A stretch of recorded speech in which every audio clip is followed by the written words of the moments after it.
নমস্কার বন্ধুরা, মধুস কিচেনে আপনাদের সকলকে স্বাগত।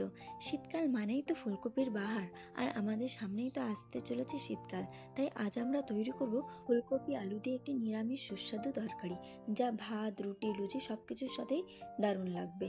আমরা কড়াইতে পরিমাণ মতো তেল দিয়ে প্রথমে ফুলকপির টুকরোগুলোকে হালকা নুন হলুদ মিশিয়ে সোনালি হওয়া পর্যন্ত ভেজে তুলে নেব। এতে ফুলকপির কাঁচা গন্ধটা চলে যাবে। এবার কড়াইতে আরও সামান্য একটু তেল দিয়ে তার মধ্যে নুন দেবো, হলুদ দেবো, এগুলো দিয়ে আমরা কি করব, আলুটাকে ছেড়ে দেবো। আলুটাকেও আমরা সোনালি হওয়া পর্যন্ত আস্তে আস্তে ভাজতে থাকবো।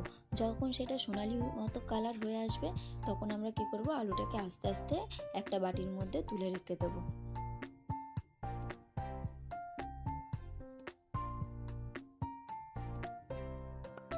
এবার কড়াইতে যে তেলটুকু বেঁচে আছে, তার মধ্যে আমরা ফোড়ন দিয়ে দিচ্ছি গোটা গরম মশলা এবং জিরের। সুগন্ধ বেরিয়ে আসলেই আমরা দিয়ে দেবো টমেটো, আদা, কাঁচা লঙ্কার পেস্টটা। এবং পেস্টটা যাতে নরম হয়ে আসে, তার জন্য আমরা দেবো তার মধ্যে সামান্য নুন দিয়ে পেস্টটাকে আমরা ভালো করে নাড়বো। পেস্টটা নরম হয়ে এলে একে একে দিয়ে দেবো জিরে গুঁড়ো, ধনে গুঁড়ো, হলুদ গুঁড়ো, কাশ্মীরি লঙ্কার গুঁড়ো। তাতে সামান্য জল দিয়ে পেস্টটাকে গুলে আমরা কি করব, ওটাকে কড়াইতে দিয়ে দেবো।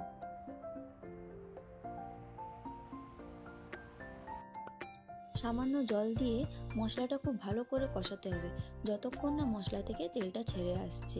এটাই কিন্তু স্বাদের আসল চাবিকাঠি। মশলাটা যত সুন্দর কষানো হবে, তরকারির স্বাদটাও তত দ্বিগুণ হয়ে যাবে। এবার এর মধ্যে ভেজে রাখা আলু, ফুলকপি মিশিয়ে দিচ্ছি এবং দিয়ে দিচ্ছি স্বাদ মতো নুন এবং চিনি। মশলার সাথে সবজিগুলো আরও মিনিট দুয়েক ভালো করে মিশিয়ে নেব। এখন পরিমাণ মতো জলটি দিয়ে দিলাম।